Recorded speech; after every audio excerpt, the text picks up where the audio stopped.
Las células, elementos constitutivos de la vida. Desde la invención del microscopio, los biólogos han estado explorando los secretos de la célula. Durante los 300 primeros años el progreso fue lento. Los trabajos internos de las células eran demasiado pequeños para poder estudiarlos críticamente. Pero con la mejora de la óptica, unida al microscopio electrónico, la célula empezó a revelar sus secretos. No se trata de ningún protoplasma misterioso, sino más bien de una fábrica química increíblemente compleja, sumamente organizada y rígidamente controlada. Los biólogos continúan explorando los trabajos de las células, cómo obtienen energía, cómo se reproducen, la función exacta de varias clases de partículas, membranas y túbulos que parecen llenar toda célula viva. Es justo decir que los biólogos de las células empiezan a comprender cómo trabajan estas. Sin embargo, permanece abierta una cuestión básica, la cuestión del origen. ¿De dónde vienen las células? ¿Cómo evolucionaron durante las primeras fases de la vida en nuestro planeta? Esta pregunta debe responderse si queremos entender plenamente estos elementos básicos de la vida. Rastrear los acontecimientos que ocurrieron cuando la Tierra era nueva es una clase difícil de trabajo de detective científico. Tan solo en los últimos tiempos se ha dispuesto de suficientes pruebas para intentar una reconstrucción teórica de la historia de la célula. Es una historia de descubrimientos imaginativos y sorpresas que tiene que empezar con las células más sencillas que se encuentran hoy día en la Tierra, las bacterias.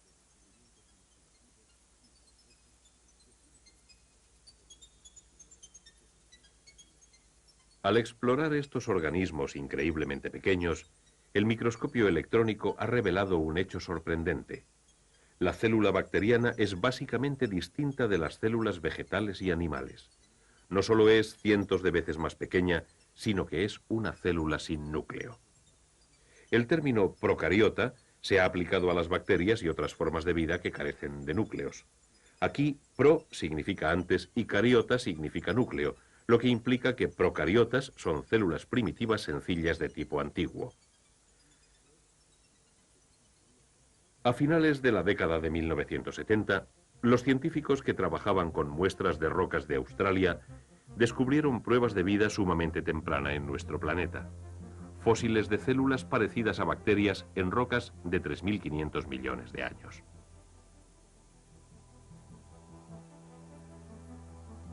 En una línea de tiempo que empieza con los orígenes de la Tierra hace aproximadamente 4.600 millones de años y que se extiende hasta el presente, se encuentran aquí fósiles antiguos.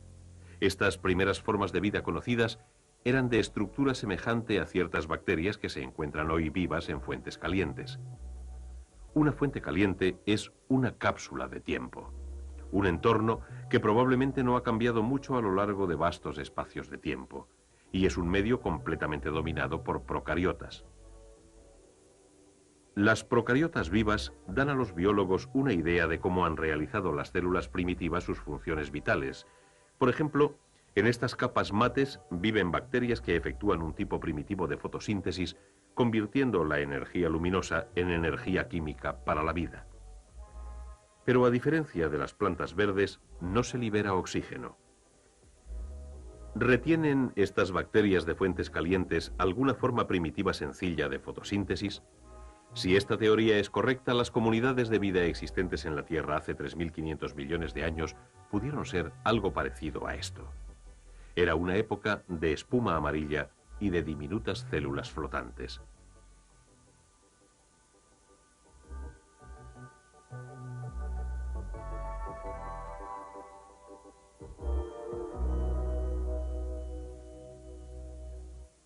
$1.500 millones de años pasan antes de que aparezcan pruebas de cambio en el mundo fósil. En este momento de la línea de tiempo, hace aproximadamente 2.000 millones de años, empezaron a aparecer nuevas sustancias químicas en las rocas. Estas capas rojas son óxidos que indican la introducción de una gran cantidad de oxígeno en la atmósfera. No hay pruebas de oxígeno atmosférico antes de este tiempo, y es seguro que la Tierra primitiva era químicamente un tipo muy diferente de lugar al que es hoy. Asimismo, en estas rocas de 2.000 millones de años, hay pruebas de procariotas que eran más complejas que las bacterias, fósiles estratificados semejantes a los dejados hoy día por las algas verdiazules.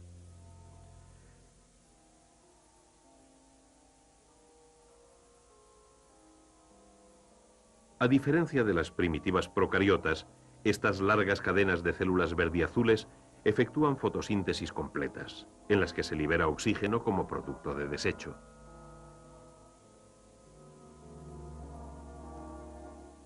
Los biólogos interpretan esto como prueba de que las procariotas verdiazules fueron responsables del inicio de nuestro sistema actual de apoyo a la vida. Reflexionemos, células verdiazules microscópicas que afectan a todo un planeta, burbuja a burbuja.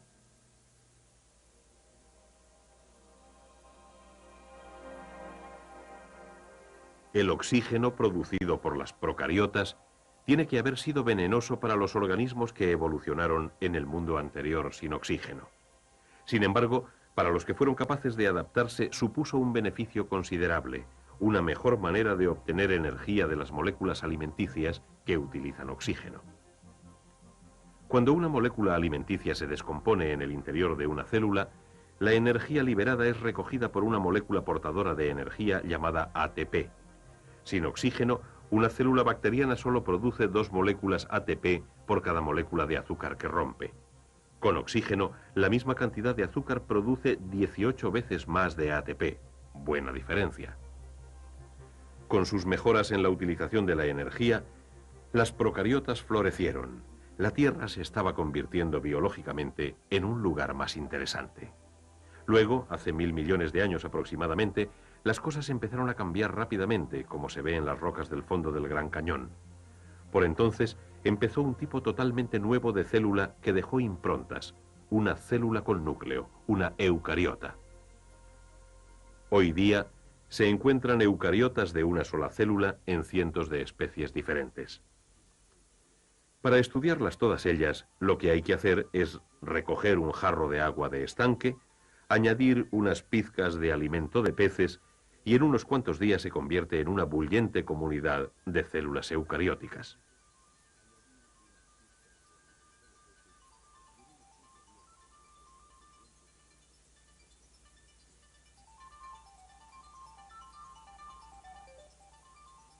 Se da aquí un marcado contraste.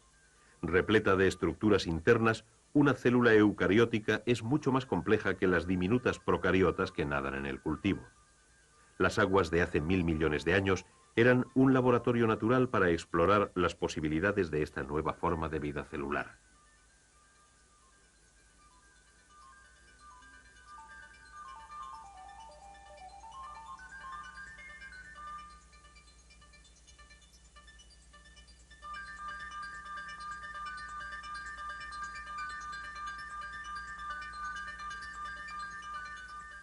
El gran experimento de la eucariota dejó un diseño básico de célula que se encuentra hoy en todas las células vegetales y animales. Sin embargo, se mantiene abierta nuestra interrogante. ¿Cómo se efectuó ese salto gigantesco en la complejidad celular? En busca de respuestas, los biólogos celulares están dividiendo las células y estudiando sus componentes por separado.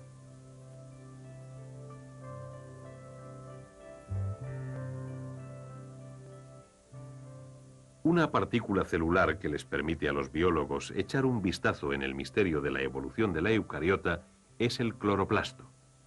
Los cloroplastos son pequeños cuerpos redondos que efectúan la fotosíntesis. En la célula vegetal viva convierten la energía solar en energía química, hacen moléculas alimenticias y liberan oxígeno. Un nuevo descubrimiento sorprendente es que los cloroplastos, aunque son la parte vital de la célula vegetal, pueden existir al menos por cierto tiempo fuera de su entorno celular. Por ejemplo, los investigadores han inyectado cloroplasto extraído de células vegetales en huevos de gallina. En este medio extraño, los cloroplastos no solo sobreviven, sino que si se les proporciona luz, se multiplican. Hace muy poco tiempo, los biólogos han descubierto que lo que puede ocurrir en el laboratorio puede darse también en la naturaleza. Ciertas babosas de mar, que viven en arrecifes de coral, son capaces de transportar cloroplastos de las algas que han comido a sus propios tejidos, obteniendo así su color verde.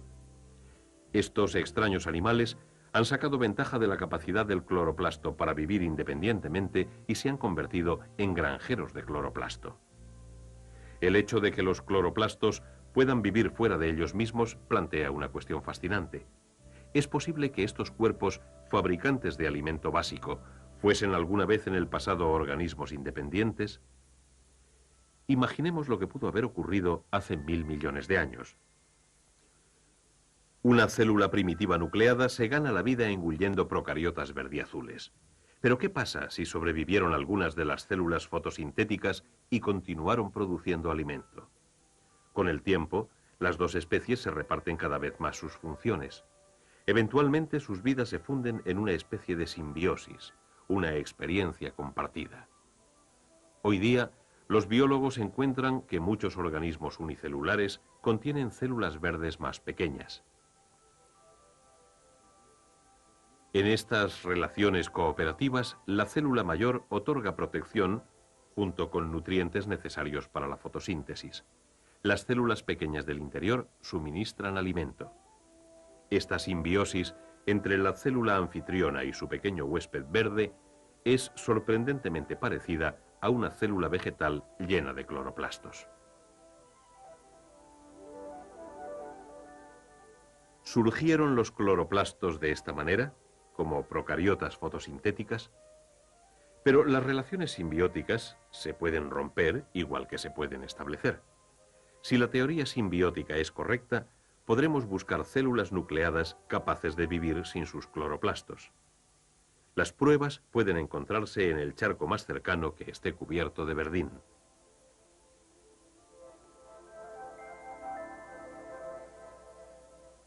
He aquí una euglena, una célula eucariótica primitiva que contiene una docena de cloroplastos.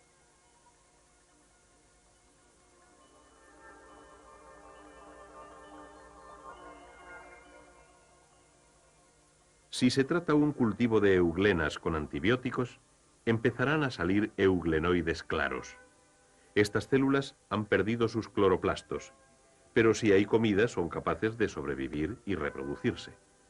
Sin embargo, una vez perdidos, los cloroplastos no pueden recuperarse.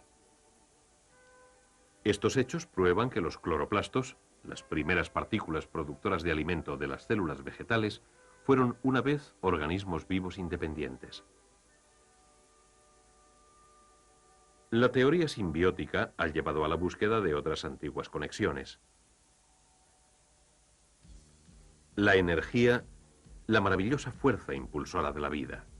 Cada célula está impulsada por una fuente especial de energía, la mitocondria.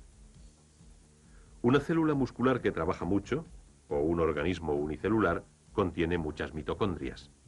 Estas partículas del tamaño de una bacteria son suministradoras de energía que oxidan moléculas alimenticias y liberan energía para el trabajo celular. Este microscopio electrónico muestra una mitocondria. Aquí, las moléculas alimenticias se descomponen con oxígeno para producir energía utilizable en forma de ATP. Igual que los cloroplastos, las mitocondrias se reproducen mediante división. Se parecen mucho a las procariotas simbióticas que viven en una célula anfitriona. Otra estructura celular que puede haber tenido un origen simbiótico es el flagelo alatigado, hallado en muchas células eucarióticas, incluidas las células del esperma de los mamíferos. ¿Entró en la asociación una motobacteria ondulada que proporciona locomoción? Las pruebas no son aquí tan convincentes como en los cloroplastos y las mitocondrias. Sin embargo, es fascinante pensar que los medios por los que el esperma llega al huevo pueden estar proporcionados por los descendientes de una antigua procariota simbiótica.